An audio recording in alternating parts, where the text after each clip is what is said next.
This is Boxing Bros UK. I'm Chris. This is my co-host Andrew, the Boxing Brain. This is part 2 of the 5 versus 5 card. We just want to finish off about Wilder because obviously we're probably not going to see him again. And just a few things. We'll take it away about Malik Scott, the coach. Yeah, well, I think we'll probably use coach in well, I don't think that's using the term lightly, isn't it? But I just think that there was a combination of things that have led up to this. I mean, one, Father Time to a certain degree. Obviously, the trilogy had a big impact on him, but I think the excuses in the losses against Fury, the sacking of Mark Breland, and the hiring of Malik Scott, I've got to say, other than the third fight, which me and you alluded to, where he showed a bit of nice kind of jab into the body and a bit of a game plan, what exactly has been the game plan Malik Scott has set up for Deontay Wilder in any of the other fights? Because I'm struggling to see it. Thing is, it's like in the third fight, he had a game plan, but he's a yes man, like you said earlier when we was chatting before. So when Wilder isn't following the game plan, he don't do anything. He don't say, "What's wrong with you? What you doing? Stick to the plan." He just goes, "Come on, baby. Where's my sexy feints?" That's how he says that. Listen to him in the corner. Where's my what fucking sexy feints? Wilder doesn't. The thing is, can you imagine, right? You remember what I remember Klitschko, but you might remember I've forgotten the guy who was fighting, right? And Emmanuel Stewart got Klitschko in the corner. He was about 5 times the size of him and went, "Fucking get out there and finish him. What are you doing? Why are you holding back? This guy's there for the..." And Klitschko was going, okay, I will. And he went out, next 2 rounds, knocked him out. That's a coach. That's a good coach. That's a coach. Like Malik Scott, he's just too much of a yes man. Oh my God. Beyonce Wilder and his cheerleader. Yeah, you can't have like your best mate as your coach. It's just never really going to work. No. And he possibly took a fall for him in the fight as well, but I'm blending into speculation there. But it was a weird... It was for anyone that saw that fight against Malik Scott. It was like as Malik Scott got hit on the guard, sort of just about through the guard, and then he just sort of went. He looked like he took a fall to me, but there we are. Yeah. Anyway, so we'll move on from that. R.I.P. Wilder. We don't want to see you fight again, and I guarantee. Well, I can't guarantee, but I bet you any money that Malik Scott doesn't coach any other fighters like. To at world level, like Wilder was. No one's gonna. It's just not going to do anything. Really good last little point, that Chris, because any top fighter out there is going to think, well, why the hell would I want him? He hasn't got the courage to call me out for my shit. So exactly. There we are. So the next fight, we're going Hamza Shiraz versus Ammo Williams. Oh, yeah. This was a coming out party for Hamza Shiraz. He showed good levels, good skills. Like his tucking up is amazing for a big man.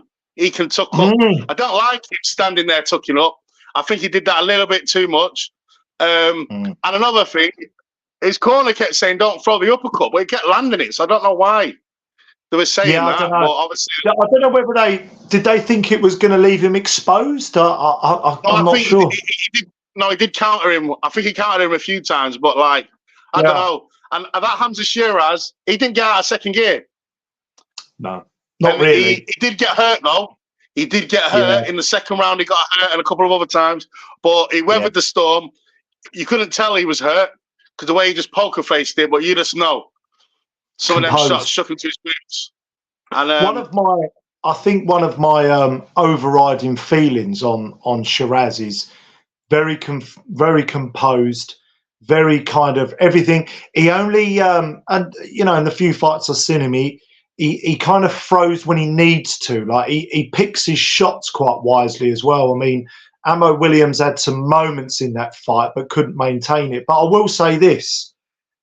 not to bring Deontay Wilder back in, but Ammo Williams went on his shield that night. His eye was fucked up, like he was getting battered at times, but he never ran away. And I think, in comparison to Wilder, I'm sorry, but that is what you do. You got a massive event, you got a massive fight on a really kind of iconic card, and fair play to Ammo Williams. He went, I'm gonna just give it everything, and he did. And I big respect to him actually, because he tried, Chris. He really tried.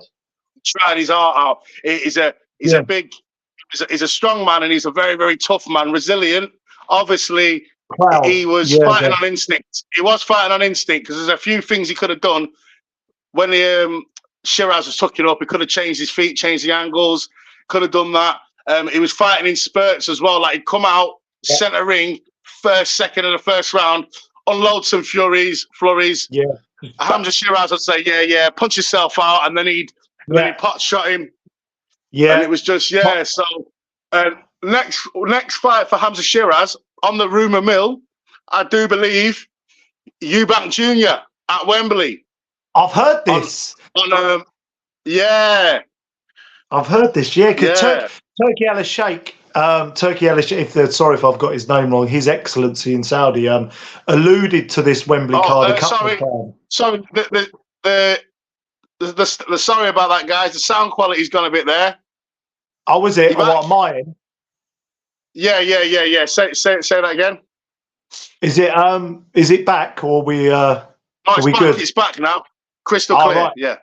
Yeah, no, Turki Al-Sheikh sort of alluded to this Wembley card a few times, didn't he? He clearly wanted to kind of disclose a bit more. And I thought I did a bit of research, and I sort of saw that rumour as well. So could be an interesting that one, Chris, do you think? It could be interesting, and I'm betting on Hamza Shiraz all day. Eubank Jr. is too inactive. He's too inactive, and it'll be a really good fight. It'll be a really good fight. I don't know. I'm not sure how much he's got left, if I'm honest. That's my only. I don't know. Yeah, like obviously, great performance. This is what Eubank Jr. It pisses me off. This is what he does. After a great performance, then don't fight for a year. It's bizarre, isn't it? He doesn't other fighters keep do this as well. Yeah, it's a strange one. It's like he admires his work and goes, "Yeah, I'll have a bit of time off now." Man, look what I just did. Because you beat Liam Williams in the rematch, and you beat him concisely. Great performance. Yeah. Not Liam Williams, sorry, Liam Smith. And then you don't fight for a year, and because you're trying to fight bloody Conor Benn. Like Billy Joe Saunders was the same. He'd have a good win. That's the other one I was thinking of, and that's the Billy Joe Sausages strikes again. Yeah. Like he had that amazing. The Billy Joe Saunders that beat that Canadian in Canada under Dominic Ingle.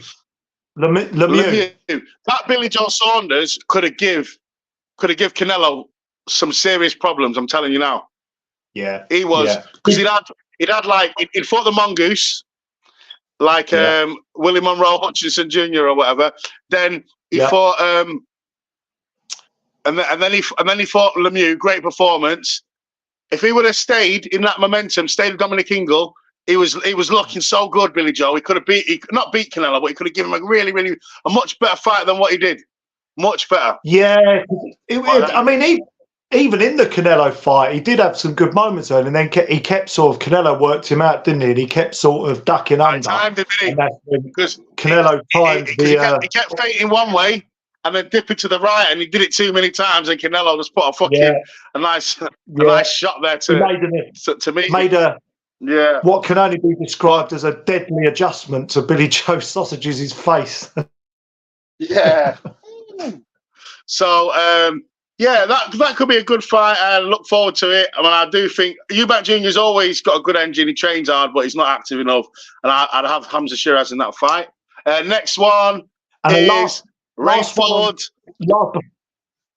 Oh, yeah. Yeah, go on. I was just going to say on Shiraz at 6'3".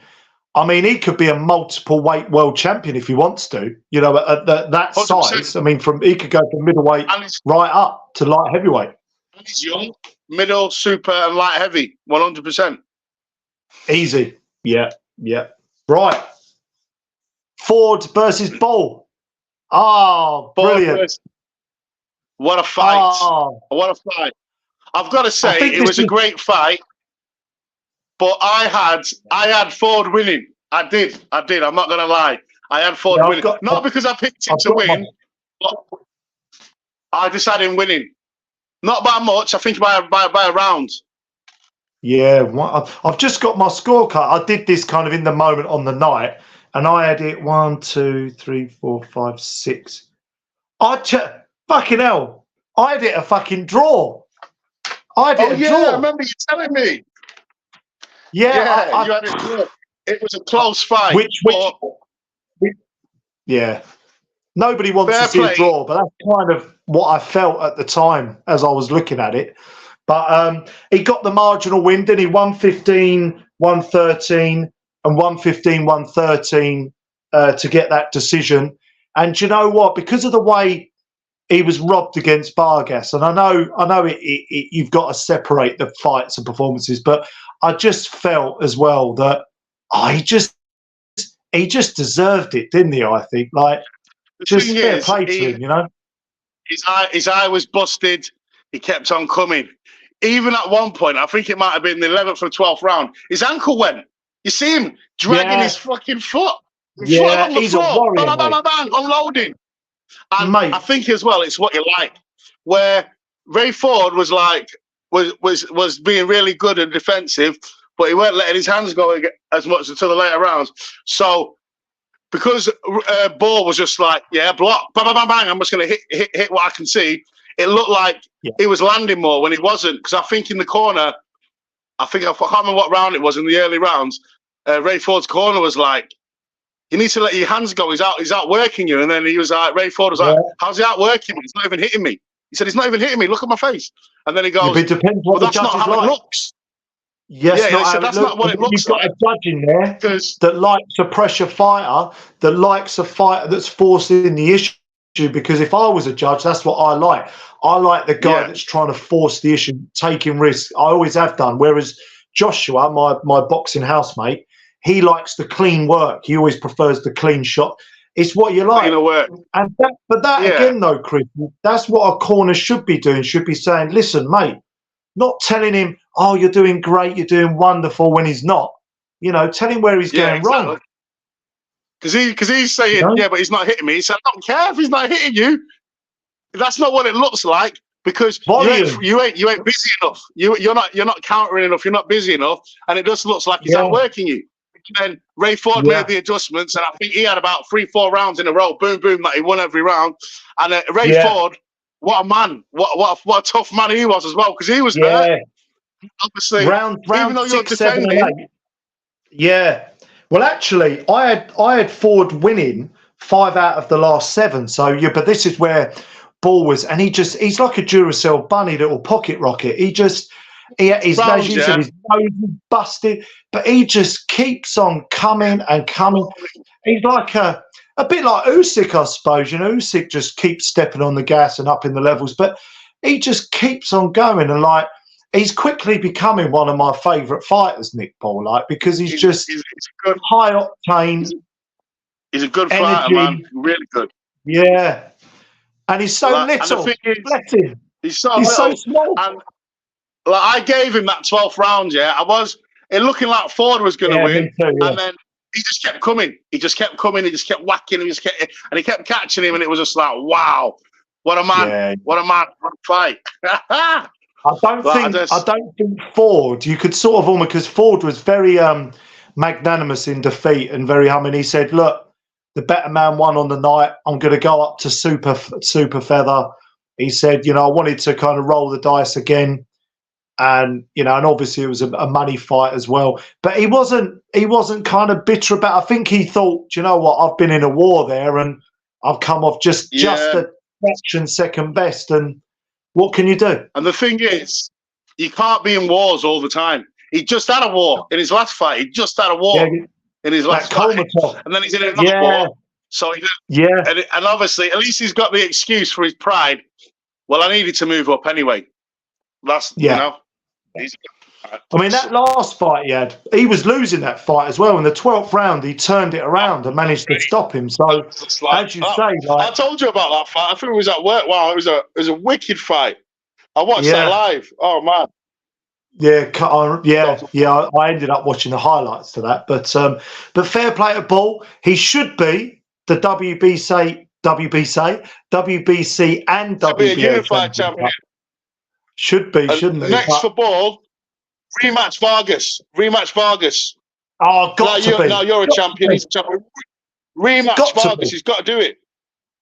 I think Vargas's style is tailor made for Ball. Though I think it could be a similar outcome. Vargas wants to kind of keep that distance and throw the jab out, and they'll keep it long. And Ball's just going to get right under his chin and cause him all sorts of problems again. That's what I think, anyway.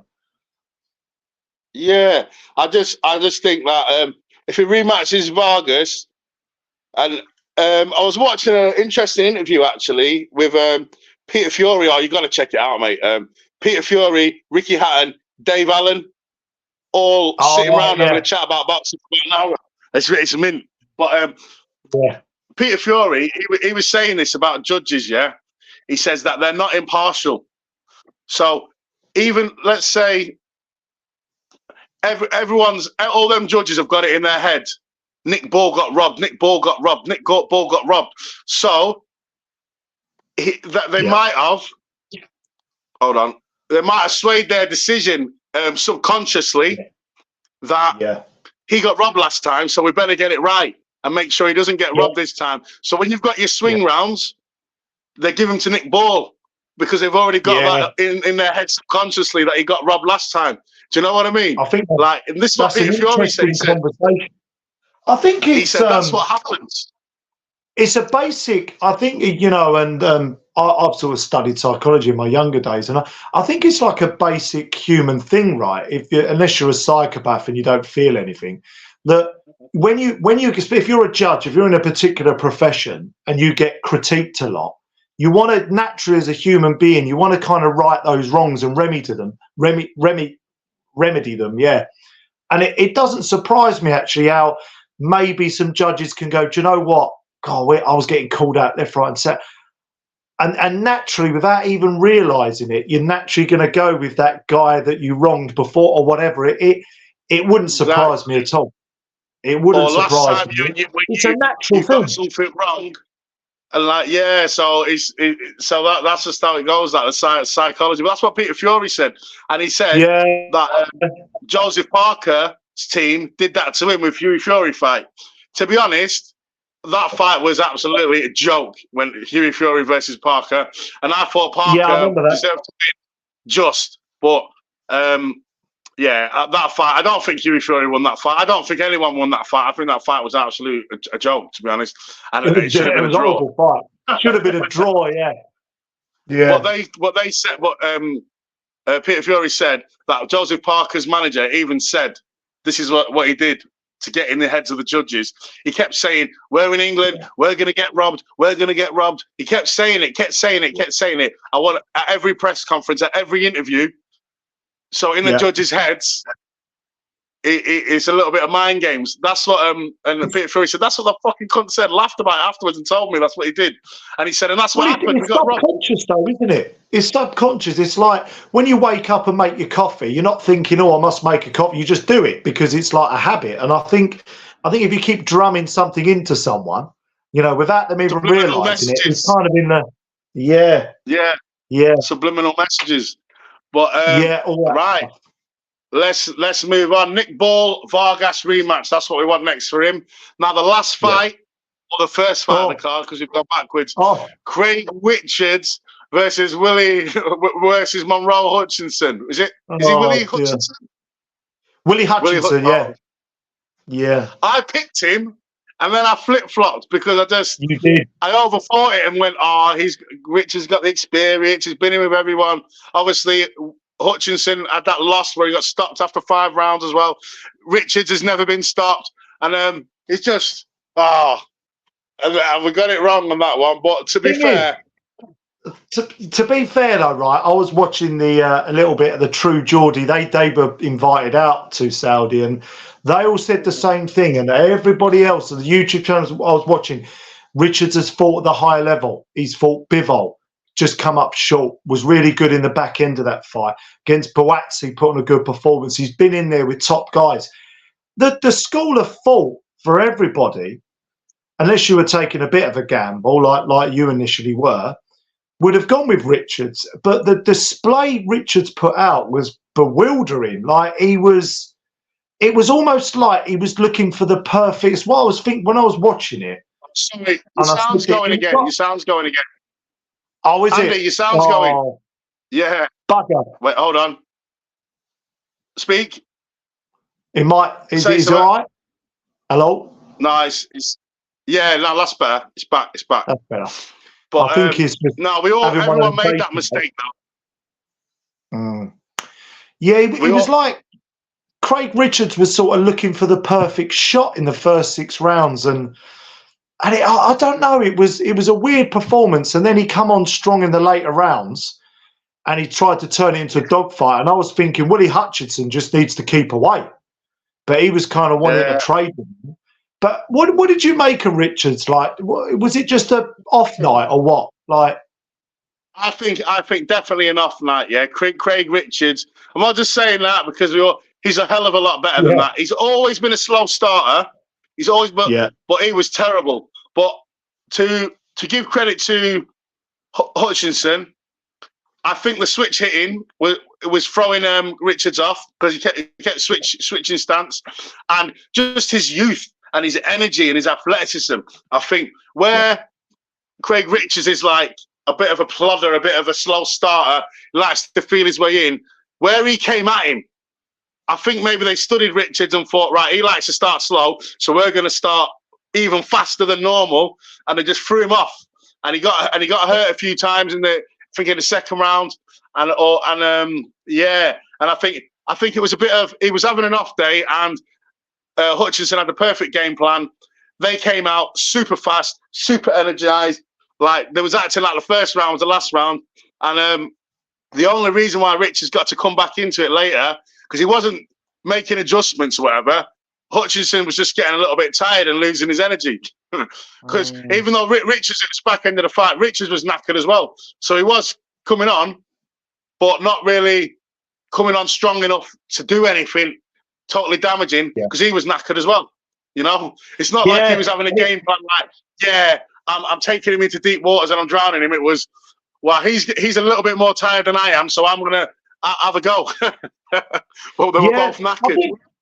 I think with Willie Hutchinson as well, and I remember his corner saying, right, you've got 2 more rounds. Like I think he was saying 6 minutes, and then Willie Hutchinson come out of the round and started trading with him again. And I'm thinking, because by this point I'm rooting for Willie Hutchinson, and I'm kind of thinking because he was getting clipped a little bit here and then. I'm thinking just move around, just keep just box from range. But he still wanted to he was loving it when he was enjoying himself. You could tell he was enjoying himself. He's made me a fan. I was already a little bit of a fan of his, but that was a wicked performance. I'm like, that was great, and I liked his showmanship, the little bits of showboating, and like it was a great performance by him. Great win, and he was over the moon, wasn't he? Like he was really pleased with the win, and he was crying, wasn't he? And I thought, I can relate to that. Like he's nobody really. Well, I wouldn't say nobody gave him a chance. I think he was fair game in the fight, but a lot of people were sort of pulling towards Richards. And, they're light heavyweights. Yeah, he's a light heavyweight. If Yard don't want to fight Buatsi or Buatsi don't want to fight, stick him in there. Why not? Why not? That'd be a nice little British fucking, that'd be a nice little British fight. That would be Anthony Yard versus Willie Hutchinson. I'd like to see that. Like, obviously, Yard's not fighting Buatsi now because he's not getting enough money. Fuck knows what's going on there. And maybe we should do a video about that one time because, Turki Al-Sheikh is great, but it's like Yard. He thinks he's or not him, but he thinks he's bigger than he is. Like, He's not how can active you enough, want is more he? money?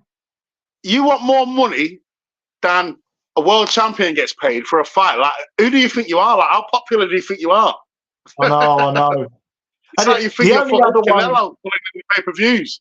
He's never even the only other, ran a pay-per-view card by himself. So I don't know no, why he wants all this fucking money to fight Buatsi. believes his own hype a little bit. And to be fair, look, I know he's got in there with Kovalev, got in there against Beterbiev, and made a good account of himself and just come up a bit short. But you know, let's not get carried away. You've just fallen short of world level. Let's not think you're the second coming of bloody Spider-Man. Do you know what I mean? Like, come on. It's not like you're like Mr. Popular. But anyway, for Willie Hutchinson, I'd like to see him step it up again. I'd like to see him in if Yard doesn't fight Buatsi, I'd like him to fight either Yard or Buatsi, one of them two. Why not? What about this isn't a terribly exciting fight. I mean, I suppose I'm thinking more as a promoter, which I'm not. You know, maybe maybe chuck him in there against the Lyndon Arthur or someone like that. See how he does against him. You know. Say Lyndon Arthur, but I couldn't think of the name. I was going to say, I was like, yeah. who is he? That guy from Manchester. Well, I just think that might, because I think he beats Lyndon Arthur. I think Lyndon Arthur he's got a good jab, likes to box on the back foot. You know, a bit one-dimensional. Yeah, decent mover. Willie Hutchinson will probably stick it on him. I think it could be quite a good fight. And if he gets through that, I think maybe a fight with Anthony Yard on a big kind of Sky Sport or TNT bill, maybe not pay-per-view. You know, like a Clark Wardley. Maybe, because obviously, you see this the Wembley card that Taiki Al-Sheikh is sorting. It's supposed to be a Battle of Britain. So you could have Dubois versus AJ. Then you could have, I don't know, Buatsi or Yard or whatever versus Hutchinson. And then you could have Nick Ball. Oh, no, not Nick Ball versus what? Who else could we have on there? There's loads of good domestic fights that we could have on there. Shiraz versus Eubank Jr. Eubank, yeah, Shiraz versus Eubank. That's what I was thinking of. Imagine that, Eubank versus Shiraz. Battle Yard Britain. I like versus that. Hutchinson. AJ versus Dubois. All at Wembley. Them three fights alone. Wow, that'd be great. Oh, that will work. And there's so many other ones you could think of there as well, like who could be chucked on that card. You know, even someone like if Johnny Fisher comes through against Babbage, he could fight one of the kind of up-and-coming British heavyweights, maybe, you know, something like that. I mean, it would be a phenomenal card, potentially. Really interesting card. Andy, sound's going again for some reason. I don't know why it keeps doing it. It keeps sounding a bit like ding, ding, ding. Right. It's probably my phone tonight on the stream. Let's doing it again. Should we like end it? Yeah, I think we should conclude with the technical problems. I know your sound's come back now, but yeah. So we're going to conclude now. But I definitely think Hutchinson should step it up now. He should fight a Lyndon Arthur, Buatsi, or a Yard. You know, fight someone good, because obviously Berbatev's going to and Bivol, they're going to be retiring soon. New blood, new champions. It's his time, you know. Yeah, I agree with you. Yeah, that's nice. Nice. Yeah, nice conclusion. Okay, right. This is Boxing Bros UK. Subscribe, please. Sweet.